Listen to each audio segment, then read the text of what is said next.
என்னோடு கூட பிலிப்பியருக்கு அப்போஸ்தலனாகிய பவுல் எழுதின நிருபத்தை திருப்பிக் கொள்ளும்படி கேட்கிறேன். அப்போஸ்தலனாகிய பவுல் பிலிப்பியருக்கு எழுதின நிருபம் 2ஆம் அதிகாரம்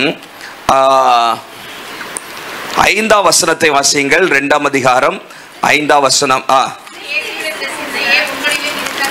கிறிஸ்து இயேசுவில் இருந்த சிந்தையே உங்களிலும் இருக்க கடவது. ஹல்லேலூயா.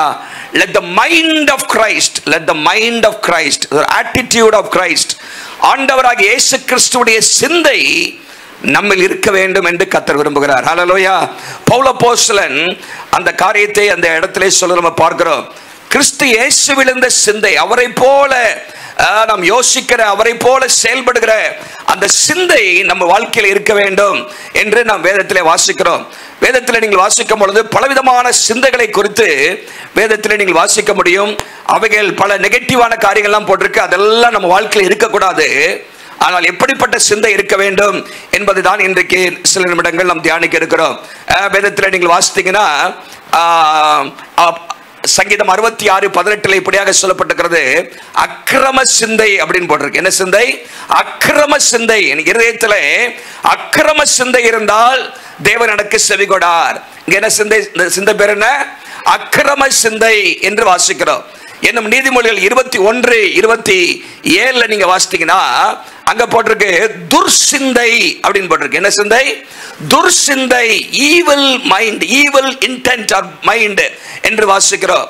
லூக்கா 1ஆம் அதிகாரம் 51ஆம் வசனத்துல, லூக்கா 1ஆம் அதிகாரம் 51ஆம் வசனத்தை வாசித்தீங்கன்னா அங்கே போட்டிருக்குது அகந்தை உள்ள சிந்தை, இருமாப்பான அகந்தை உள்ள இருதய சிந்தையில் அகந்தை உள்ளவர்களை. அப்போ சிந்தையில் ஒரு அகந்தையான சிந்தை என்கிற காரியத்தை வாசிக்கிறோம்.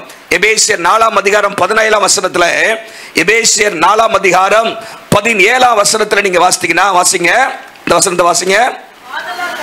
நான் உங்களுக்கு சாட்சியாக சொல்லி எச்சரிக்கிறது என்னவெனில், மற்ற புறஜாதிகள் தங்கள் வீணான சிந்தையிலே நடக்கிறது போல நீங்கள் இனி நடவாமல். என்ன சிந்தை எங்க போட்டிருக்கு? வீணான சிந்தை, futile mind, futility of the thinking அப்படின்னு வாசிக்கிறோம். 1 தீமோத்தேயு 6:5 வாசித்தீங்கன்னா 1 தீமோத்தேயு 6:5 போட்டிருக்குது கெட்ட சிந்தை அப்படின்னு போட்டிருக்கு. என்ன சிந்தை போட்டிருக்கு? கெட்ட சிந்தை உள்ளவர்களும் அப்படின்னு, கரப்ட் மைண்ட் அப்படின்னு. அப்புறம் 1 தீமோத்தேயு 6:17 வாசிங்க. 1 தீமோத்தேயு 6:17 அங்கே நீங்க வாசித்தீங்கன்னா போட்டிருக்கு இருமாப்பான சிந்தை, இருமாப்பான சிந்தை. அகந்தை, இருமாப்பு ரெண்டும் ஒரே மாதிரி காரியத்தை தான் சொல்லுகிறது. ரோமர் 1:28 கேடான சிந்தை, டிப்ரேவ்ட் மைண்ட், கேடான சிந்தை என்கிற வார்த்தை அங்கே சொல்லப்பட்டிருக்கிறது. அப்புறம் எல்லாருக்கும் தெரிந்த வசனம் ரோமர் 8:7 மாம்ச சிந்தை. என்னது?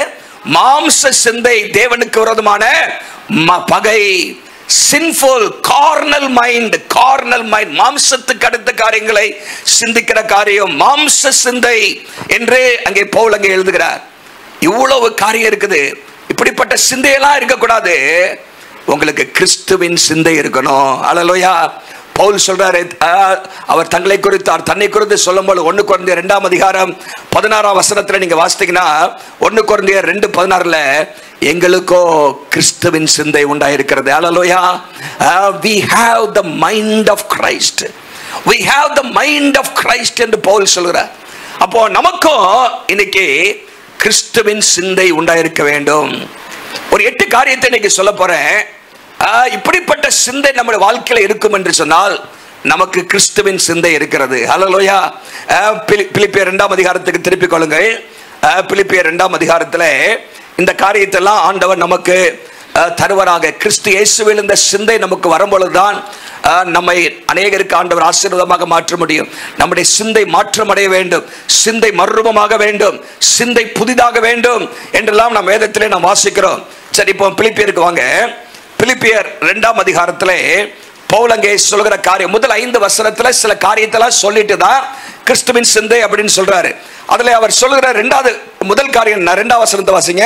நீங்கள் ஏக சிந்தையும் ஏக அன்பும் உள்ளவர்களாய் இருந்து இசைந்த ஆத்துமாக்களாய் ஒன்றையே சிந்தித்து என் சந்தோஷத்தை நிறைவாக்குங்கள். 3ஆம் வசனத்துல ஒன்றையும் வாதினாலாவது வீண் பெருமையினாலாவது செய்யாமல் மற்றவர்களை உங்களிலும் மேன்மையாக எண்ணுங்கள். பவுல் இங்கே சொல்லுகிற காரியம் என்னன்னா, ஏக சிந்தையா இருங்க.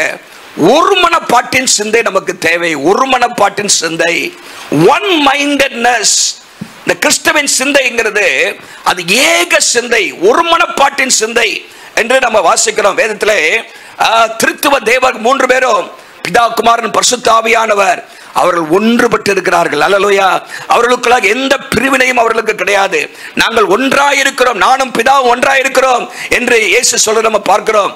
மாத்திரமல்ல, இயேசு யோவான் 17ஆம் அதிகாரத்திலே ஜெபம் பண்ணும் போது அவர் இப்படியாக ஜெபிக்கிறார். யோவான் 17:21 நீங்க வாசித்தீங்கன்னா, அவர்கள் எல்லாரும் ஒன்றாய் இருக்கவும், அவர்கள் எல்லாரும் ஒன்றாய் இருக்கவும், பிதாவே நீர் என்னை அனுப்பினதை உலகம் விசுவாசிக்கிறதற்காக நீர் என்னிலேயும் நான் உம்மிலேயும் இருக்கிறது போல அவர்கள் எல்லாரும் நம்மிலே ஒன்றாய் இருக்க வேண்டிக் கொள்கிறேன்.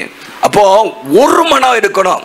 பிரிவினையா இருக்கிறது, பிரிவினை ஏற்படுத்துகிற சிந்தை அது கிறிஸ்துவின் சிந்தை கிடையாது.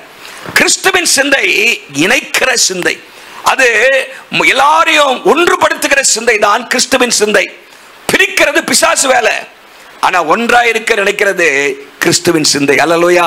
அது குடும்பத்தில் ஆரம்பிக்கணும். கணவன் மனைவி ஒன்றாயிருக்க வேண்டும், குடும்பத்தில் எல்லாரும் ஒன்றாயிருக்க வேண்டும், எந்த வேறுபாட்டின் எண்ணமும் இருக்கக்கூடாது அப்படிங்கிற அந்த சிந்தை நம்முடைய வாழ்க்கையில் இருக்க வேண்டும். இன்னைக்கு நிறைய இடத்துல அந்த சிந்தை இல்லாத காரணம் ஈகோ. என்னது? அந்த சுய இருக்கு பாருங்க. அதான் பவுல் சொல்றாரு, ஒன்றையும் வாதினாலாவது வீண் பெருமை. வீண் பெருமை, அந்த பெருமைக்கே என்ன பேரு? வீண் பெருமை, கன்சைட், செல்ஃபிஷ்னஸ். பாருங்க, இன்னைக்கு நிறைய இடத்துல வீண் பெருமைனால நிறைய பேர் ஒரு மனமா இருக்க முடியல. பிரிவினை வருகிறது, கலவரம் வருது, பிரச்சனை வருகிறது. நீங்க ரோமர் 15:16 இதை குறித்து பவுல் சொல்றாரு. வாசிங்க ரோமர் 15:16. கிறிஸ்துவின் எனக்கு அளித்த கிருபையினாலே 15:6 பொறுமையையும் ஆறுதலையும் அளிக்கும் தேவன் கிறிஸ்து இயேசுவுடைய மாதிரியின்படியே நீங்கள் ஏக சிந்தை உள்ளவர்களாக இருக்கும்படி கர்த்தர் உங்களுக்கு அனுக்கிரகம் செய்வாராக. கிறிஸ்து இயேசுவுடைய மாதிரியின்படியே, ஒரு மாதிரி, ஒரு ஏக சிந்தையா இருக்கணும் அப்படின்னு சொல்லி பவுல் அங்கே சொல்லுகிறத நம்ம பார்க்கிறோம். அவர் நம்ம ஏற்றுக்கொள்கிறவர். நீங்க பவுல் 1 கொரிந்தியர் 1ஆம் அதிகாரம் 10ஆம் வசனத்துல வாசித்தீங்கன்னா, அங்கேயும் சில ஏக அப்படிங்கிற வாசனை யூஸ் பண்றார். ஏக யோசனை, ஏக மனதா இருக்கணும் என்றெல்லாம் அவர் அங்கே சொல்லுகிற நம்ம பார்க்கிறோம். இப்படிப்பட்டவர்களா இருக்கணும். ஏன்னா அங்க பிரச்சனை. கொரிந்து சபையில நான் இவங்களை சார்ந்தவன், நான் அப்போலோவை சார்ந்தவன், நான் பேதுருவை சார்ந்தவன், கேபாவை சார்ந்தவன், நான் பவுலை சார்ந்தவன் என்று ஒருத்தருக்கு ஒருத்தர் அடிச்சுக்கிறாங்க. நான் இந்த குரூப்புப்பா, நான் இந்த குரூப்புப்பா, நான் இந்த டினாமினேஷன்ப்பா, நான் இந்த இப்படி அடிச்சுட்டாங்க. பவுல் சொல்றாரு, நம்ம எல்லாருக்கும் ஒரே ஒரு கர்த்தர் தானப்பா, ஏன் இப்படி சண்டை போட்டுட்டு இருக்கீங்க? ஏன் நமக்குள்ளாக இப்படி பிரிவினைகள்? நமக்கு வேண்டாம். நான் நட்டேன், அப்போலோ நீர்ப்பாய்ச்சினான், தேவனோ என்ன பண்ணாரு? விளைய செய்கிறார். கர்த்தர் தான் ஆசீர்வதிக்கிறவர். ஆகவே நமக்குள்ளாக எந்த பிரிவினைகள் இருக்கக்கூடாது. கர்த்தரை மாத்திரம் முன்வைத்து காரியங்களை செய்ய வேண்டும் என்று அங்கே சொல்ல நம்ம பார்க்கிறோம். சீஷர்களும் ஒருத்தருக்கு ஒருத்தர் சண்டை போடும் போது ஆண்டவர் அதை விரும்பவில்லை. ஒன்றாயிருக்கணும் அப்படின்னு விரும்பினார். ஒன்றாயிருக்கணும். அப்போ ஏக மனது, ஏக சிந்தை, ஒரு மனப்பாட்டின் சிந்தை நம்முடைய வாழ்க்கையில் இருக்க வேண்டும். சரி, ரெண்டாவதாக பிலிப்பியர் 2ஆம் அதிகாரத்துக்கு வாங்க. அப்ப நம்பர் 1 ஒரு மனப்பாட்டின் சிந்தை. இரண்டாவதாக பிறருக்கானவைகளை நோக்குகிற சிந்தை. 4ஆம் வசனத்தை வாசிங்க. இயேசுவின் சிந்தை எப்படிப்பட்டது? அவனவன் தனக்கானவைகளை அல்ல பிறனுக்கானவைகளையும் நோக்குவானாக. தனக்கானவைகளை நோக்குகிறது இல்ல, அது பிசாசின் சிந்தை. எனக்கு அப்படின்னு ஒரே வட்டத்துல நான், எனக்கு, என்னுடைய அப்படின்னு வாழ்ந்துட்டு இருந்தா அது பிசாசுடைய குணம், சுயநல மாம்சீக சிந்தை. ஆனா பிறனுக்கானவைகளை இல்லாவிட்டால் நன்மை செய்கிற ஒரு சிந்தை, மற்றவர்களுக்காக நோக்குகிற ஒரு சிந்தை. ஆண்டவராக இயேசு கிறிஸ்து அங்கே தொடர்ந்து அவர் சொல்லும் பொழுது நமக்காக இந்த உலகத்தில் இறங்கி வந்தார்.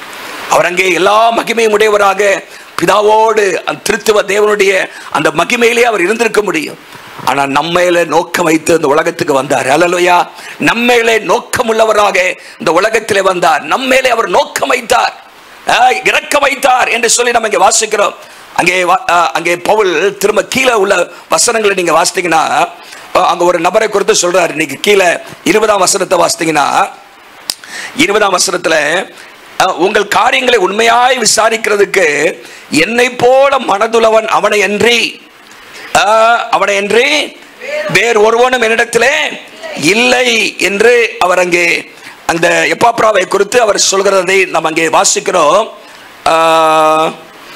21ஆம் வசனம் வாசிங்க. 21ஆம் வசனம். மற்றவர்கள் எல்லாரும் கிறிஸ்து இயேசுவுக்குரியவைகளை தேடாமல் தங்களுக்குரியவைகளே தேடுகிறார்கள். everyone looks out for his own interest. சொந்த காரியத்தையே தேடுறாங்க, மற்றவர்களை குறித்த கரிசனையே இல்லை. ஆனா ஆண்டவராக இயேசு கிறிஸ்துவ சிந்தை மற்றவர்களுடைய காரியங்களை அதை நோக்குகிற சிந்தையாக அது இருக்கிறது என்று பார்க்கிறோம். நீங்க வேதத்தில் அப்போஸ்தலர் 10ஆம் அதிகாரம் 38ஆம் வசனத்துல அங்கே சொல்லப்பட்டிருக்கிறது. அப்போஸ்தலர் 10ஆம் அதிகாரம் 38ஆம் வசனத்துல ஆண்டவராக இயேசு கிறிஸ்து நன்மை செய்கிறவராக சுற்றித் திரிந்தார். அல்லேலூயா. he went about doing good என்று வாசிக்கிறோம். அநேகருக்கு சுகம் கொடுத்தார். பிசாசின் வல்லமையில் அகப்பட்ட யாவரையும் குணமாக்குகிறாக அவருடைய நேரமெல்லாம் மற்றவர்களுக்காக கொடுத்தார். அதுதான் கிறிஸ்து இயேசுவின் சிந்தை. அல்லேலூயா. மற்றவர்களை காரியங்களை நோக்குகிறது. மதர் தெரேசாவை குறித்து வாசிக்கிறோம், அவருடைய சரித்திரத்தை நம்ம படிக்கிறோம். அது கிறிஸ்துவின் சிந்தை. அல்லேலூயா. பிறனுக்கானவைகளை நோக்குகிற ஒரு சிந்தையாக இருக்க வேண்டும். அப்போ லூக்கா 6ஆம் அதிகாரம் 33ஆம் வசனத்தை வாசிங்க. லூக்கா 6ஆம் அதிகாரம் 33ஆம் வசனம். உங்களுக்கு நன்மை செய்கிறவர்களுக்கே நீங்க நன்மை செய்தால் உங்களுக்கு பாவிகள் அப்படி செய்யறாங்களே அப்பா. நன்மை செய்கிறவர்களுக்கு மாத்திரம் அல்ல, யாருக்கெல்லாம் அடுத்த வசனம் வாசிங்க. இயேசு எப்படிப்பட்டவர்கள் நன்மை செய்தார் பாருங்க, வாசிங்க. திரும்ப கொடுப்பார்கள் என்று நம்பி நீங்கள் கடன் கொடுத்தால் உங்களுக்கு பலன் என்ன? திரும்ப தங்களுக்கு கொடுக்கப்படும்படியாக பாவிகளுக்கு கடன் கொடுக்கிறார்களே. உங்கள் சத்துருக்களை சிநேகியுங்கள், நன்மை செய்யுங்கள், கைமாறு கருதாமல் கடன் கொடுங்கள், அப்பொழுது உங்கள் பலன் மிகுதியாய் இருக்கும். உன்னதமானவருக்கு நீங்கள் பிள்ளைகளாய் இருப்பீர்கள். அவர் நன்றி அறியாதவர்களுக்கும் துரோகிகளுக்கு நன்மை செய்யறாராம். யாருக்கு நன்மை செய்யறாரு? நமக்கு அப்படி நன்மை செய்யணும் மனசே வராது. துரோகம் பண்ணிட்டு துரோகி அவனுக்கு போய் என்ன நன்மை செய்யறது? ஆனா இயேசுவின் சிந்தை பாருங்க, நன்றி கெட்டவர்களா இருந்தாலும் அவங்களுக்கு நன்மை செய்யறாராம், துரோகியா இருந்தாலும் நன்மை செய்யறாராம். அவர் இருதயம் எல்லாம் நன்மை செய்கிறது அவருடைய சிந்தையாவே இருந்துச்சு. அல்லேலூயா. நன்மை செய்கிறது நமக்கு அந்த சிந்தை இருக்குதா? யோசித்து பாருங்கள். நன்மை செய்கிற சிந்தை, மற்றவர்களுக்கு உதவியா இருக்கணும். நமக்கு துரோகம் பண்ணி இருக்கலாம், பிரச்சனை இருக்கலாம். ஆனா ஒரு பிரச்சனையில் அவன் இருக்கும்போது, அவன் நல்லா இருக்கும்போது சொல்லலாம், பிரச்சனையில் இருக்கும்போது எங்கேயோ மாட்டிக்கிட்டான், நல்லா மாட்டட்டும் போட்டோம் அப்படின்னு சொல்ல, ஆண்டவரே இறங்கும், என்னால் முடிஞ்ச உதவி அவனுக்கு செய்கிறேன். அதுதான் இயேசுவின் சிந்தை. அல்லேலூயா. பிறனுக்கானவைகளை நன்மை செய்கிற ஒரு சிந்தை, மைண்ட் ஆஃப் டூயிங் குட், மற்றவர்களுக்கு உதவி செய்கிற சிந்தை தான் கிறிஸ்து இயேசுவின் சிந்தை. அவன் முதல்ல என்ன சொன்ன? ஒருமைப்பாட்டின் சிந்தை, ஏக சிந்தை, பிரிவினை உண்டாக்குற சிந்தை இல்ல, ஒருமனப்பாட்டின் சிந்தை. ரெண்டாவது, அது வந்து எல்லா பகுதியிலும் இருக்கணும். அது குடும்பத்தில் ஆரம்பித்து, சபையில் ஆரம்பித்து, கம்யூனிட்டியில் வரணும். நம் மூலமாக எங்கேயும் பிரிவினை வரக்கூடாது. எங்கிறது ஆஃபீஸ்லையா அந்த அதுதான் அது எல்லாத்துக்கும் காரணம்.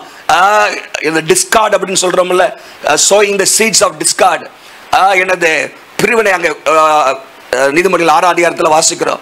அதை என்ன பண்ணக்கூடாது? விதைக்கக்கூடாது. பிரிவினைகளை நம்ம சேர்க்கிற ஆளா இருக்கணும், சமாதானம் பண்ற ஆளா இருக்கணும். அதுதான் கிறிஸ்து இயேசுவின் சிந்தை. இரண்டாவது, பிறனுக்கானவைகளை நோக்குகிற சிந்தை. மூன்றாவதாக அங்கே வாசிக்கிறோம் பிலிப்பியர் 2ஆம் அதிகாரத்தில், பிலிப்பியர் 2ஆம் அதிகாரத்தில் 8ஆம் வசனத்தை அந்த அடிப்படையில் நீங்க சொல்லுங்க, நீங்களே சொல்லுங்க, என்ன சிந்தைன்னு? தாழ்மையின் சிந்தை. என்ன சிந்தை? தாழ்மையின் சிந்தை, ஹம்பிள் மைண்ட். தாழ்மையின் சிந்தை, இயேசுவின் சிந்தை அது ஒரு தாழ்மையின் சிந்தை. இயேசுவுக்குள்ளாக எந்த பெருமையே கிடையாது, பெருமையே கிடையாது. இயேசு அவர் தாழ்த்தினார். அவருடைய தாழ்மையை வேதத்தில் நீங்கள் 3 விதத்தில் நீங்கள் பார்க்க முடியும். ஒன்று, when he left heaven for earth, பரலோகத்தை துறந்து மனுஷ சாயலான பாருங்க, அது தாழ்மையின் முதல் படி ஆண்டவர்கிட்ட. இரண்டாவதாக மனுஷன் ஆயிட்டாரு, அப்புறம் நீங்க பாத்தீங்கன்னா மனுஷனுக்கே பணிவிடை செய்யறாருங்க. அது அடுத்த தாழ்மையின் அடுத்த இது. மனுஷனுக்கே என்ன பண்றாரு? அவர் பணிவிடை செய்கிறார். அங்கே லூக்கா 22ஆம் அதிகாரத்தில் நீங்க வாசித்தீங்கன்னா, லூக்கா 22ஆம் அதிகாரம் எடுங்க. லூக்கா 22 அதிகாரம் 26 வசனம் வாசிங்க. 26 வசனம். உங்களுக்குள்ளே அப்படி இருக்கக்கூடாது. உங்களில் பெரியவன் சிறியவனை போலவும் தலைவன் பணிவிடைக்காரனை போலவும் இருக்க கடவன். பந்தி இருக்கிறவனோ பணிவிடை செய்கிறவனோ. எவன் பெரியவன்?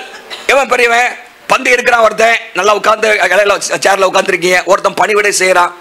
இந்த ரெண்டு யார் பெரியவன் சொல்றாரு? பந்தி இருக்கிறவன் அல்லவோ. அப்படி இருந்தும் நான் உங்கள் நடுவிலே பணிவிடைக்காரனை போல இருக்கிறேன். என்ன இருக்கிறேன்? பணிவிடைக்காரனை போல இருக்கிறேன். I am among you as one who serves. பணிவிடை செய்கிறேன் என்று ஆண்டவர் சொல்றாரு.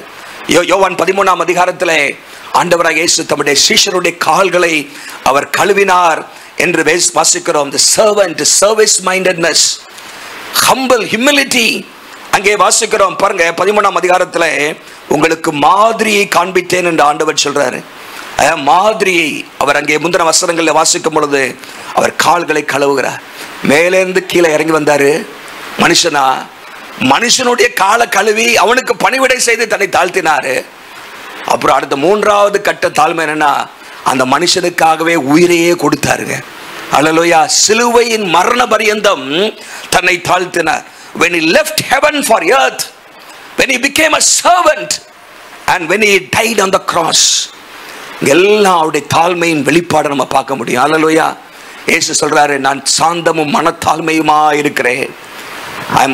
நீங்க மத்தேயு 11 அதிகாரம் 29 வசனத்திலே நாம் இங்கே வாசிக்கிறோம். ஆகவே இந்த தாழ்மையின் சிந்தை, பணிவிடை செய்கிற சிந்தை நம்முடைய வாழ்க்கையில பெருமை இருந்துச்சுன்னா, ஆண்டவர் எதிர்க்கிற ஒரே ஒரு காரியம் பெருமைக்கு.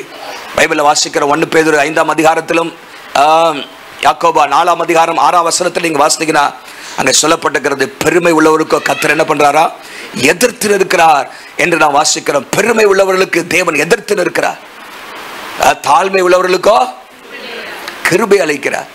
தாழ்மை உள்ளவர்களுக்கோ கிருபை அளிக்கிறார் என்ற வசனம் பைபிளில் 3 இடத்துல இருக்குது. ஒன்று இங்கே யாக்கோபு 4:6, இன்னொன்று 1 பேதுரு 5:6 இருக்குது, இன்னொன்று நீதிமொழிகள் 3:34 இருக்குது. நீதிமொழிகள் 3:34 தாழ்மை உள்ளவர்களுக்கோ 5:5 இருக்குன்னு நினைக்கிறேன். 1 பேதுரு 5:5 பாருங்க, தாழ்மை உள்ளவர்களுக்கோ கர்த்தர் என்ன பண்றாரா? கிருபை அளிக்கிறார். என்னும் நீதிமொழிகள் 3:34 வாசிக்கிறோம். தாழ்மை உள்ளவர்களுக்கு உங்க வாழ்க்கையில கிருபை, ஆண்டவருடைய கிருபை நிறைய வேணும்னா அவங்களை தாழ்த்தினாலே போதும். அல்லேலூயா. ஒரு பள்ளத்தாக்குல தண்ணி தானா ஓடி உள்ள வந்துடும். நீங்க தண்ணி போறதுக்கு வேற வந்து செய்ய வேண்டாம், அது ஆட்டோமேட்டிக்கா தண்ணி உருசுன்னு என்ன பண்ணும், இறங்கி. அப்ப நீங்க எவ்வளவு தாழ்த்துறீங்களோ அவ்வளவு கிருபை உங்க வாழ்க்கையில வந்துட்டே இருக்கும். தாழ்மை உள்ளவர்களுக்கு கிருபை அளிக்கிறார். அப்ப முதலாவது என்ன சொன்ன? என்ன சிந்தை? ஒரு மனப்பாட்டின் சிந்தை. இரண்டாவது பிறருக்கானவைகளை நோக்குகிற சிந்தை. மூன்றாவதாக தாழ்மையின் சிந்தை. நான்காவதாக இயேசுவின் சிந்தை எப்படிப்பட்டதுன்னா பரிசுத்த சிந்தை. பிலிப்பியர் 4 அதிகாரம் 8 வசனத்துல பவுல் அங்கே சொல்கிற காரியம் என்னன்னா, இவைகளையே சிந்தித்துக் கொண்டிருங்கள், உண்மை உள்ளவைகள் எவைகளோ என்று சொல்லி வாசிங்க. கடைசியாக சகோதரரே, உண்மை உள்ளவைகள் எவைகளோ, ஒழுக்கம் உள்ளவைகள் எவைகளோ, நீதி உள்ளவைகள் எவைகளோ, கற்புள்ளவைகள் எவைகளோ, அன்புள்ளவைகள் எவைகளோ, நற்கீர்த்தி உள்ளவைகள் எவைகளோ, புண்ணியம் எதுவோ, புகழ் எதுவோ, அவைகளையே சிந்தித்துக் கொண்டிருங்கள். இதெல்லாம் பரிசுத்தத்துக்கு அடுத்த காரியங்கள் சொல்லப்பட்டது. கற்புள்ளவைகள், ஒழுக்கம் உள்ளவைகள், உண்மை உள்ளவைகள், பரிசுத்த சிந்தை. ஆண்டவராக இயேசு கிறிஸ்துவுடைய சிந்தை பரிசுத்த சிந்தை. அவர் பரிசுத்தம் உள்ளவராக இருந்தார். யோவான் 8 அதிகாரம் 46 வசனத்துல இயேசு சொல்றாரு, என்னிடத்திலே பாவம் உண்டு என்று உங்களில் யார் குற்றப்படுத்தக்கூடும்? என்னிடத்திலே பாவம் உண்டு என்று யாராவது என்ன குறித்து நீங்க பாவம் இருக்கு அப்படின்னு சொல்ல முடியுமா அப்படின்னு கேட்கிறாரு. யாருமே அவருடைய கை நீட்டு சொல்ல முடியல. ஹல்லேலூயா. 14 அதிகாரம் 30 வசனத்துல யோவான் 14:30 சொல்றாரு, இந்த உலகத்தின் அதிபதி வருகிறான், அவனுக்கு என்னிடத்திலே ஒன்றுமே இல்லை அப்படிங்கிறார். ஹல்லேலூயா. அவன் என்னிடத்திலே பார்க்கிறதுக்கு அவன் சரக்கு என்கிட்ட ஒண்ணுமே இல்ல. பிசாசின் சரக்கு என்கிட்ட என்னமே இல்லை. நீங்க சொல்ல முடியுமா? பிசாசை பார்த்து உன் சரக்கு என்கிட்ட ஒண்ணு இல்லை அப்படின்னு தைரியமா சொல்ல முடியுமா? அவன் சொல்லுவான், என் சரக்கு நிறைய வச்சிருக்கியப்பா, ஒண்ணு இல்லைன்னா சொல்ற. உன்கிட்ட கோவம் இருக்குது, சோம்பேறித்தனம் இருக்குது, அதெல்லாம் ஏன் சரக்காச்சே, பெருமை இருக்குது. நான் பெருமையே உருவானவன், என் பெருமையை கொஞ்சம் கொண்டு கொடுத்து வச்சிருக்கிறேன், ஒண்ணுமே இல்லைன்னு சொல்றியா?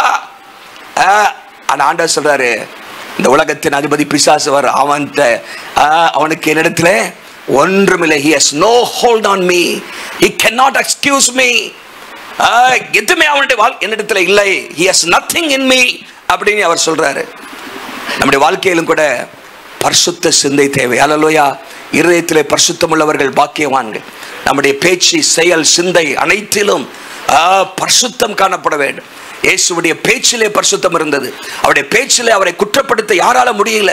அவன் பார்க்கறான், எங்கேயாவது இயேசுவை பேச்சில மாட்டிடலாமான்னு பார்க்கறான். அப்படியே உன்னிப்பா கவனிக்கிறாங்க, எங்கேயாவது கோட்டை விடுவாரா, எதையாவது அவுத்து விடுவாரா, ஏதாவது வாய்த்து அப்படி பேசிடுவாரா, எங்கேயாவது ஒரு ஸ்லிப் ஆஃப் த டங் வந்துருமா அப்படின்னா இயேசுட்ட ஒண்ணுமே வரல. அல்லேலூயா. பாருங்க, அவ்வளவு பேச்சில கவனமா இருந்தார். பேச்சிலே அகப்படுத்தும்படின்னு சொல்லி போட்டிருக்கு. அவரை வகை தேடினார்களா, பேச்சில குற்றமே கண்டுபிடிக்க முடியல, அவருடைய செயலிலும் குற்றம் கண்டுபிடிக்க முடியல, யாரும் அவரை ஒண்ணுமே செய்ய முடியல. அல்லேலூயா. அவருடைய சிந்தை பரிசுத்தம் உள்ளதா இருந்துச்சு. நம்முடைய வாழ்க்கையும் அப்படி மாற கர்த்தர் நமக்கு கிருபை தருவாராக. அல்லேலூயா. நமக்கு ஆண்ட உதவி செய்வார். நம்மளால சொந்த பலத்தினால முடியாது. ஆண்டவரே, இப்படிப்பட்ட சிந்தை எனக்கு தாங்கன்னு சொன்ன கர்த்தர் நமக்கு தர அவர் கிருபை உள்ளவர், வல்லமை உள்ளவர். அல்லேலூயா. சரி, அடுத்ததாக ஜெபிக்கிற சிந்தை. இயேசுவின் சிந்தை பிரேயர்ஃபுல் மைண்ட். அவர் ஜெப சிந்தையிலே இருந்தார். ஜெப சிந்தையிலே பிதாவோடு எப்பொழுதும் தொடர்புடையவராகவே இருந்தார். எவ்வளவு வேலை இருந்தாலும் பிதாவோடு செலவழிக்கிற நேரத்தை அவர் விட்டுறவே இல்லை. அல்லேலூயா.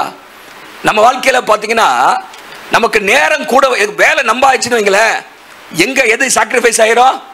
ஆண்டவரோட நேரம் சாக்ரிஃபைஸ் ஆயிரும். ஆனா இயேசு பிதாவோடு உள்ள நேரத்தை சாக்ரிஃபைஸ் பண்ணவே இல்லை. எவ்வளவு வேலை இருந்தாலும் ஆண்டவர் பிதாவோடு செலவழிக்கிற நேரத்திலே கவனமா இருந்தார். நீங்க வேதத்திலே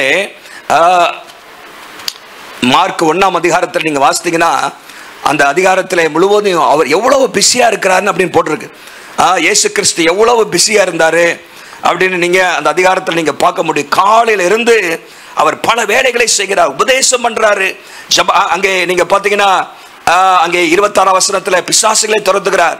29ஆம் வசனத்துல ஜெபாலயத்தை விட்டு அங்கே பேதுருடைய வீட்டுக்கு போறாரு. அங்க சீமோனுடைய மாமியை சுகமாக்குறாரு. சாயங்காலமான போதுன்னு போட்டிருக்கு. சாயங்காலமான போது சூரியன் அஸ்தமித்த பொழுது சகல பிணியாளிகளையும் பிசாசு பிடித்தவர் இடத்தில் கொண்டு வந்தார்கள். பட்டணத்தார் எல்லாரும் வீட்டு வாசலுக்கு முன்பாக கூடி வந்தார்கள். பலவிதமான வியாதி உபத்திரவப்படுகிற அநேகரை கொண்டு வந்தாங்க. எல்லாரையும் சுகமாக்கி விடுதலை ஆக்கினாரு. அவைகள் அடுத்து 35 வசனம் போட்டிருக்கு. எப்ப ரொம்ப டயர்ட்ல காலையில எந்திரிச்சு ஜெபம் பண்ண போயிட்டாராம். அல்லேலூயா. காலையில என்ன பண்ண எந்திரிச்சு ஜெபம் பண்ண போயிட்டாராம். இது காலையில. இன்னொரு இடத்துல நீங்க பாத்தீங்கன்னா ரொம்ப பிடிச்ச வசனம், யோவான் 7ஆம் அதிகாரத்துக்கு. யோவான் 7ஆம் அதிகாரம். அங்கே ஊழியம் நிறைய நடக்குது. எல்லாம் முடிச்ச உடனே அங்கே கடைசி வசனம் சொல்லுது, பின்பு அவரவர் தங்கள் தங்கள் வீட்டுக்கு போயிட்டாங்க. இப்ப அந்த மீட்டிங் முடிஞ்சா நீங்க எங்க போவீங்க? அவரவர் தங்கள் தங்கள் வீட்டுக்கு என்ன பண்ணுவீங்க? போவீங்க. ஆனா அடுத்த வசனம் சொல்லுது, நமக்கு தான் சாப்டர் டிவிஷன் இருக்கு, ஆனா அப்போ என்ன சாப்டர் டிவிஷன்லாம் கிடையாது. அடுத்த வசனம் என்ன சொல்றா, இயேசு ஒலிவ மலைக்கு போனார். அவருக்கு வீடு கிடையாது. எங்க ஒலிவ மலைக்கு எங்க போனாரு? பிதாவோட ஜெபம் பண்ண போயிட்டாரு. அல்லேலூயா. அவங்க எங்க போனாங்களா? அவங்க வீட்டுக்கு போய் சோறாக்கி சமைச்சு சாப்பிட்டு தூங்குறதுக்கு போயிட்டாங்க. ஆனா இயேசு ஒலிவ மலைக்கு போனார். பாருங்க, பிதாவோடு அந்த கனெக்ஷன்லயே அவர் இருந்தார். அந்த இருந்தனால தான் அவருடைய வல்லமை புறப்பட்டுட்டே இருந்துச்சு. அல்லேலூயா. அவரிடத்திலிருந்து வல்லமை புறப்பட்டது. அவருடைய வார்த்தை அதிகாரம் உள்ளதா இருந்துச்சு. அந்த time alone with God, solitary time with God, ஆண்டவரோடு உள்ள நேரம் இருக்கு பாருங்க. அந்த சிந்தை அவருடைய வாழ்க்கையில் இருந்துச்சு. நானும் பிதாவும் ஒன்றாயிருக்கிறோம் என்று சொல்றாரு. பிதா என்னை தனி இருக்க விடுவதில்லை என்று சொல்கிறார். யோவான் 8:29, யோவான் 10:30 அதெல்லாம் வாசித்தீங்கன்னா அவர் இணைந்தே காணப்பட்டார். இது எதை குறிக்கிறது? அவர் ஜெபிக்கிற சிந்தை உடையவராக இருந்தார். ஜெபிக்கணும், பிதாவோடு இருக்கணும் அப்படிங்கிற சிந்தை நமக்கு இருந்துட்டே இருக்கணும். எங்க போனாலும் அந்த சிந்தையோடு இருக்கணும். நீங்கள் வாகனத்தில் போனாலும் தேவனோடு தொடர்புல இருக்க வேண்டும். அந்த ஜெப சிந்தை நம்ம வாழ்க்கையில விட்டுறக்கூடாது. அல்லேலூயா. இயேசு கிறிஸ்துவுக்கு அந்த ஜெப சிந்தை. அவர் ஊழியத்தை ஆரம்பித்ததும் ஜெபத்துல தான், ஊழியத்தை தொடர்ந்ததும் ஜெபத்துல தான், ஊழியத்தை முடித்ததும் ஜெபத்துல தான். அல்லேலூயா. கல்வாரி சிலுவையிலே அவர் சொன்ன 7 வார்த்தையில 3 வார்த்தை ஜெபம் தான். ஒன்னாம் வார்த்தை முதல் வார்த்தை, நடு வார்த்தை நாலாவது வார்த்தை, ஏழாவது வார்த்தை கடைசி வார்த்தை, எல்லாம் ஜெபம் தான். பிதாவே மன்னியும், பிதாவே உங்களுடைய கைகளை ஆவி ஒப்பு கொடுக்கிறேன், என் தேவனே என் தேவனே, எல்லாம் ஜெபம் தான், ஆண்டவரோடு உள்ள தொடர்பு தான். பாருங்க, ஜெபத்திலே ஆரம்பிச்சா he commenced his ministry in prayer, he continued his ministry in prayer, he consummated his ministry also in prayer. அவருடைய முடித்தது என்னதான்? அவர் ஜெபத்துல தான் முடித்தார். ஆனா பூமி, ஆனா இப்போ இன்னைக்கும் ஜெபம் பண்ணிட்டு தான் இருக்கிறார். அல்லேலூயா. his ministry of intercession continues. எபிரேயர் 7ஆம் அதிகாரம் 25ஆம் வசனத்துல போட்டிருக்கு, அவர் இன்றைக்கும் வலது பாசத்தில் உட்கார்ந்து நமக்காக ஜெபம் பண்ணிக்கிட்டே இருக்கிறார். அல்லேலூயா. அவருடைய சிந்தை ஜெப சிந்தை, கிறிஸ்து இயேசுவினுடைய சிந்தை நமக்கு வேணும்னா இந்த ஜெப சிந்தை நமக்கு இருக்கணும். அல்லேலூயா. சரி, அடுத்ததாக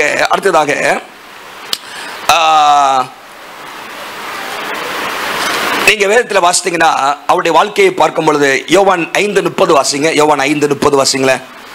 என்ன ஒருத்தர் யோவான் 4:34 வாசிங்க. நான் என் சுயமாய் ஒன்றும் செய்கிறதில்லை, நான் கேட்கிறபடியே நியாயம் தீர்க்கிறேன். எனக்கு சித்தமானதை நான் தேடாமல் என்னை அனுப்பின பிதாவுக்கு சித்தமானதையே நான் தேடுகிறபடியால் என்று சொல்றார்.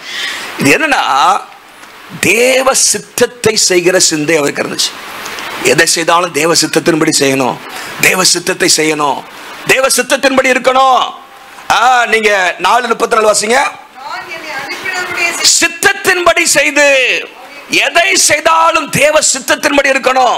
தேவ சித்தத்துக்கு மாறாக ஒன்றும் நினைச்சிடக்கூடாது, தேவ சித்தத்துக்கு மாறாக ஒன்று செய்திடக்கூடாது, தேவ சித்தத்துக்கு மாறாக எங்கேயும் போயிடக்கூடாது. அதுல கவனமாகவே இருந்தார். அல்லேலூயா.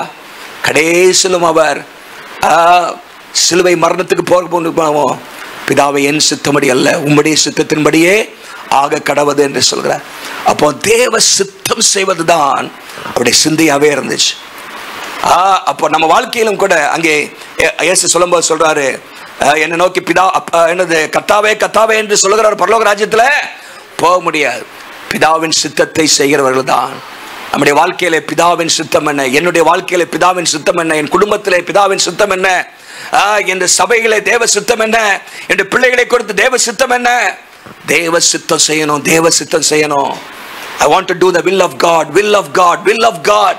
அப்படிங்கிறது தான் இயேசுவின் சிந்தையாக அது இருந்தது என்று சொல்லி பார்க்கிறோம். தேவ சித்தம் செய்கிற சிந்தை.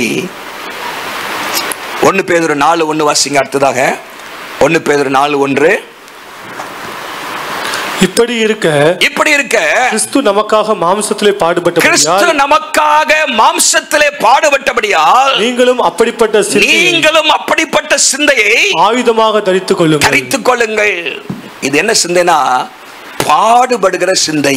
பாடுபடுகிற சிந்தை அது நமக்கு பிடிக்கவே பிடிக்காதுல்ல. பாடுபடணுமா, என்னடா இது, மகிழ்ச்சியா இருக்கிற சிந்தைனா ஓகே. பாடுபடுகிற சிந்தை, பாடுபடுகிறது. ஆண்டவராக இயேசு கிறிஸ்து பாடுபட்டார். இயேசு நம்முடைய எஜமான் பாடுபட்டாருங்க. அவர் நிந்திக்கப்பட்டார், அவமானப்படுத்தப்பட்டார். எஜமான். நீங்க தப்ப முடியுமா? நீங்க தப்ப முடியுமா? ஒருத்தர் சொல்றாரு, அதாவது the son of God, God has only one son. God has only one son without sin, but God has no son without scars. தேவனுக்கு ஒரே ஒரு குமாரன், பாவமில்லாத குமாரன் இருந்தாராம். அவர் பாவமே இல்லை. நம்ம எல்லாரும் பாவம் செய்து பரிசுத்தமாக்கப்பட்டிருக்கிறோம். ஆனா தேவனுக்கு தழும்புகள் இல்லாத பிள்ளைகளே கிடையாதான். சொல்லுங்க பார்க்கலாம். உங்க தழும்பு உங்க வாழ்க்கையில் எல்லாரும் நான் தேவ ராஜ்யத்திற்கு நிமித்தம், நீங்க தேவ பிள்ளையே கிடையாது அப்படின்னு. God has no sons without a scar. தழும்பு இல்ல, காயம் இல்ல, பாடு இல்லை அப்படின்னா அவர் தேவ பிள்ளையா இருக்க முடியாது. அவ பாருங்க, தேவனுக்கு ஒரே ஒரு குமாரன், பாவம் இல்லாத குமாரன் இருந்தார். ஆனா தழும்பு இல்லாத குமாரன் அவருக்கு இயேசு தழும்புகளை விட்டவராக இருந்தார். காயங்கள் பட்டார், பாடுகள் பட்டார், அவமானப்பட்டார், நிந்தைப்பட்டார். அங்க கிறிஸ்துவின் பாடுகளை குறித்து பேதுரு அதிகமாக எழுதுகிறார். ஒவ்வொரு அதிகாரத்திலுமே இயேசு கிறிஸ்துவுடைய பாடுகளை குறித்து சொல்லப்பட்டிருக்கிறது. 2ஆம் அதிகாரத்தில் சொல்லும் போது 1 பேதுரு 2ல அந்த தீம் என்னன்னா சஃபரிங் தான். 1 பேதுருடைய புஸ்தகத்துடைய தீமே. நீங்க 1 பேதுரு 2ஆம் அதிகாரத்தை பாருங்க, 21 வாசங்க, 21 வசனத்தை வாசிங்க. இதற்காக நீங்கள் அழைக்கப்பட்டிருக்கிறீர்கள். எதற்காக? கிறிஸ்துவும் உங்களுக்காக பாடுபட்டு நீங்கள் தம்முடைய அடிச்சுவடுகளை பின்ப தொடர்ந்து வரும்படி மாதிரி என்ன பண்ணாரா? இயேசுவின் நிமித்தமாக, சுவிசேஷத்தின் நிமித்தமாக, சத்தியத்திற்காக நான் பாடுபடுவேன். என் வாழ்க்கையில அவமானப்பட்டாலும் பரவாயில்ல, ஆனால் சத்தியத்துக்காக நிற்பேன் அப்படிங்கிறதான் கிறிஸ்துவின் சிந்தை. ஹல்லேலூயா. பச்சை மரத்துக்கே இத்த பாடுனா பட்டை மரத்துக்கு பாடு இல்லையான்னு இயேசு சொன்னார். அப்போ நம்ம வாழ்க்கையிலே பாடுபடணும் ஆண்டவருக்காக. பவுல் அப்போஸ்தலனுடைய வாழ்க்கையில பாருங்க, எங்களுக்கோ கிறிஸ்துவின் சிந்தை உண்டாயிருக்குன்னு சொல்றாருல்ல. அவருடைய வாழ்க்கையை பார்த்தீங்கன்னா கிறிஸ்துவுக்காக அவர் படாத பாடுகளா, எத்தனை பாடுகள். 2 கொரிந்தியர் 11ஆம் அதிகாரத்தில் ஒரு பெரிய லிஸ்டே சொல்றாரு. மாத்திரமல்ல, கிறிஸ்துவின் பாடுகளை சரீரத்திலே சுமந்து செல்கிறோம் என்று சொல்கிறார். அவருடைய வல்லமை எங்களிடத்தில் வெளிப்படத்தக்கதாக பாருங்க, இயேசுவுக்காக, சத்தியத்திற்காக, சுவிசேஷத்திற்காக பாடுபடுகிற சிந்தை நமக்கு தேவை. அல்லேலூயா. அந்த சிந்தை நீங்க தரித்து கொள்ளணும் அப்படின்னு போட்டிருக்கு. இயேசுவுக்காக என்ன பாடுபட்டிருக்கீங்க? ஆசீர்வாதத்தையே கேட்டுட்டு இருக்கிறோம், தராரு. ஆனால் இயேசுவுக்காக நான் பாடுபடவும் ஆயத்தமாக இருக்கிறேன். அவரோடு கூட பாடுகளை சகித்தோமானால் 2 தீமோத்தேயு 2:12 அவரோடு கூட ஆளுகையும் செய்வோம். அப்போ அவரோடு பாடு சகிக்காதவன் ஆளுகை செய்ய முதல்ல உட்காந்தா, ஏப்பா எனக்கு ஆளுகை கொடுப்பா, என்னையா நீ பாடுபட்ட ஆண்டவருக்காக? அப்போ ஆண்டவருக்காக பாடுபடுறவங்களுக்கு அங்கே ஆண்டவருக்காக ஆளுகை செய்யறதுக்கும் உரிமை இருக்குது. அல்லேலூயா. ஆண்டவருடைய நாமம் மகிமைப்படட்டும். இப்போ சொல்லுங்க, வரிசையா சொல்லுங்க. என்ன சொன்னேன்? ஒருமனப்பாட்டின் சிந்தை, பிறருக்கானவர்களை நோக்குகிற நன்மை செய்கிற சிந்தை, தாழ்மையின் சிந்தை, பரிசுத்த சிந்தை, ஜெபிக்கிற சிந்தை, பாடுபடுகிற சிந்தை, தேவ சித்தத்தை செய்கிற சிந்தை, பாடுபடுகிற சிந்தை, கடைசியாக தேவ ராஜ்யத்தை குறித்த சிந்தை. ஹல்லேலூயா. அது என்னன்னா ஆத்துமாக்களை குறித்த சிந்தை, ஆத்துமாக்களை குறித்த சிந்தை, தேவ ராஜ்யத்தை குறித்த சிந்தை. எப்பவுமே ஆத்துமாக்களை குறித்த சிந்தையாவே இருந்தார். தேவராஜ்யம் வளரணுங்கிற சிந்தையிலே இருந்தார். அங்க இங்கே மார்க் 1ஆம் அதிகாரத்துக்கு வாங்க. மார்க் 1ஆம் அதிகாரம், மார்க் 1ஆம் அதிகாரத்தில் அங்கே அவரை கண்ட பொழுது உண்மை எல்லாரும் தேடுறாங்க அப்படின்னு சொல்றாங்க. 37ஆம் வசனத்தில் இயேசு சொல்றாரு, அடுத்த ஊருக்கும் போகணும் அப்படிங்கிறார். ஹல்லேலூயா. அடுத்த ஊர்லயும் ஆத்துமா இருக்குது. இங்கே இருக்கிறதுல அந்த ஊர் மக்களும் என்ன பண்ணணும்? Other sheep, other cities. என்னோடத்துல பாருங்க, இது அடுத்த ஊர் அப்படிங்கிறாரு. இன்னும் நீங்கள் யோவான்ல பாத்தீங்கன்னா, மந்தையிலே சேராத இன்னும் அநேக ஆடுகள் இருக்குது. Other sheep, other city. அதுதான் ஆண்டவருடைய ஏக்கமா இருந்துச்சு. இன்னும் அடுத்த ஆடுக்கு தேடணும், அடுத்த ஊருக்கு போகணும், அங்கேயும் ஆத்துமா இருக்குது அப்படிங்கிற சிந்தையோடு கூட அவர் செயல்பட்டார். எல்லா இடத்திலும் அவர் என்ன செய்தாராம்? தேவராஜ்யம் சமீபமாக இருக்கிறது, மனம் திரும்பி சுவிசேஷத்தை விசுவாசியுங்கள் என்று பிரசங்கம் பண்ணினார். மார்க் 1:35 வாசிக்கிறோம். பாருங்க, தேவராஜ்யத்தின் சிந்தையிலே இருந்தார். ஆத்துமாக்கள் ரட்சிக்கப்படணும், தேவராஜ்யம் விரிவடையணும் என்கிற சிந்தையிலே இந்த உலகத்தில் இருக்கும்போது அவர் செயல்பட்டார். இன்னைக்கு உங்களுக்கு அந்த சிந்தை இருக்குதா? தேவராஜ்யத்தின் சிந்தை இருக்குதா? நமக்கு சிந்தையெல்லாம் குடும்ப சிந்தை தான் இருக்கும், இந்த சிந்தைக்கு தான் இருக்கும். தேவராஜ்யத்தை குறித்த சிந்தை, kingdom mindedness. The mind of Jesus was kingdom mind, soul oriented. அது ஆத்துமாக்களை மையமாக கொண்ட சிந்தையாக அது இருந்தது. ஆத்துமாக்கள். அவர் அவர் அவர் எங்க இருந்து யூதேயாவிலிருந்து அவர் கலிலேயாவுக்கு போகும்போது சமாரியா வழியே போகிறார். சமாரியா வழிய போறதுக்கு காரணமே அந்த சமாரியா ஸ்திரியை பார்க்கறதுக்கு தான். அங்கே மத்திய அவங்க வெயில் நேரத்தில் கிணற்றிலிருந்து உட்கார்ந்து அந்த ஸ்திரியோடு பேசுகிறார். அல்லேலூயா. அந்த பெண்ணை தமக்கென்று ஆதாயப்படுத்துகிறார், ஜீவ தண்ணீரை கொடுக்கிறார். அந்த பெண்ணு போய் ஊரே கூட்டிட்டு வந்துருச்சு. அல்லேலூயா. பாருங்க, ஆண்டவர் ஒரு ஆத்மாவை சந்திக்கிறார். போயிட்டு இருக்கிறாரு, திடீர்னு ஒருத்தன் உட்கார்ந்து இருக்கிற மரத்துல, எப்பா இறங்கி வா, உன் வீட்டுக்கு வரணுங்கிறாரு. ப்ரோக்ராமே மாத்திடுறாருன்னு நினைக்கிறேன். அவர் எங்கேயோ போயிட்டு இருந்தவர், அவனை பார்த்தோன்னே இவன் நமக்கு தேவை, இவனை பிடிச்சி விட்டுறக்கூடாது அப்படின்னு கீழே இறங்கி வா, இன்றைக்கு உன் வீட்டுல தங்கணும் அப்படிங்கிறாரு. வீட்டுக்கு போனோடனே உன் வீட்டுக்கு ரட்சிப்பு வந்ததுன்னு சொல்றாரு. அவன் நிச்சயமாக ஒரு பெரிய ஒரு புரட்சியே பண்ணிருப்பான் ஆயக்காரர் மத்தியில். அல்லேலூயா. எங்க வீட்டுக்கு இயேசு வந்தாருங்க, என்னை மாத்தினாரு, என் வாழ்க்கை மாறிடுச்சு அப்படின்னு சொல்லியிருப்பான். கல்வாரி சிலுவையிலே பாடுகளின் உச்ச கட்டத்தில் அவர் இருக்கிறார். பாடுகளின் உச்ச கட்டத்தில் இருக்கும் போதும் அந்த கல்லனை பரலோகத்துக்கு கூட்டிட்டு போயிட்டார். அல்லேலூயா. இன்றைக்கு என்னோடு கூட பரதேசில் இருப்பாய். That is the mind, kingdom mindedness. தேவ ராஜ்யத்தை குறித்த ஆத்துமாக்கள். நம்ம போற இடத்துலாம் எப்படியாவது ஆத்துமாக்களை சந்திக்கணும், ஆத்துமாக்களை குறித்து பேசணும் அப்படிங்கிற சிந்தை இயேசுவின் சிந்தை. ஹல்லேலூயா. பவுலுக்கு அந்த சிந்தை இருந்தது. பவுல் 1 கொரிந்தியர் 9ஆம் அதிகாரம் 16ஆம் வசனத்துல சொல்றாரு, கிறிஸ்து விசேஷத்தை நான் பிரசங்கியாதிருந்தால் எனக்கு ஐயோ என்று அங்கே 16:9 சொல்றாரு. தொடர்ந்து நீங்க கீழே வாசிக்கும் பொழுது அவர் சொல்றாரு, எப்படியாகிலும் சிலர் ரட்சிக்கும்படி, எப்படியாகிலும் சிலர் நான் ரட்சிக்கப்படி நான் எல்லாருக்கும் எல்லாமானே. சுவிசேஷத்தை மக்கள் அறியணும், மக்கள் என்ன செய்யணும், ஆத்துமாக்கள் ரட்சிக்கப்படணும் என்பதற்காக எப்படியாகிலும் சிலர் ரட்சிக்கப்படும்படி அப்படின்னு சொல்றாரு. இந்த ஆத்துமாக்களை குறித்த சிந்தை உடையவராகவே இருந்தார்.